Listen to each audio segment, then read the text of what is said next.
తెలంగాణలో ఒకేసారి పెద్ద ఎత్తున ఐపీఎస్ అధికారులను బదిలీ చేశారు. 20 మంది సీనియర్ ఐపీఎస్ అధికారులను బదిలీ చేస్తూ రాష్ట్ర ప్రభుత్వం మంగళవారం ఉత్తర్వులు జారీ చేసింది.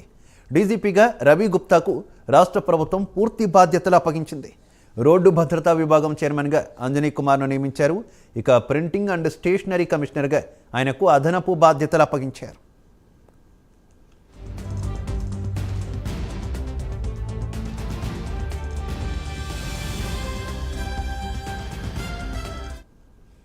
విజిలెన్స్ అండ్ ఎన్ఫోర్స్మెంట్ డీసీగా రాజీవ్ రతన్ను నియమించారు. పోస్టింగ్ కోసం ఎదురు చూస్తున్న హైదరాబాద్ మాజీ కమిషనర్ సిబి ఆనంద్ను ఏసీబీ డీసీగా బదిలీ చేశారు. రాష్ట్ర పోలీస్ అకాడమీ డైరెక్టర్గా అభిలాష్ బిస్తిని, అలాగే జైళ్ల శాఖ డీసీగా సౌమ్య మిశ్రాని, సిఐడి డీఐజీగా రమేష్ నాయుడిని, సిఆర్ హెడ్ క్వార్టర్స్ సంయుక్త కమిషనర్గా సత్యనారాయణను నియమించారు.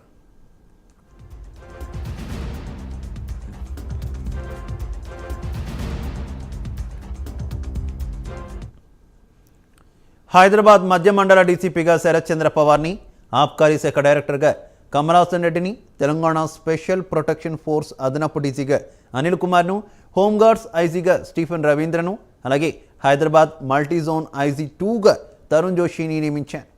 తరుణ్ జోషికి హైదరాబాద్ మల్టీజోన్ 1 ఐజీగా జోషికి అదనపు బాధ్యతలు అప్పగించారు.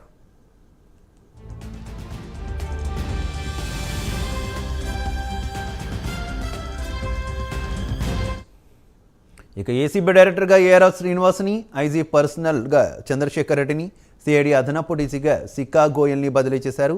సికా గోయల్కు సైబర్ సెక్యూరిటీ బ్యూరో డైరెక్టర్గా అదనపు బాధ్యతలు అప్పగించారు. స్పెషల్ ఇంటెలిజెన్స్ బ్యూరో చీఫ్గా సుమతిని బదిలీ చేశారు.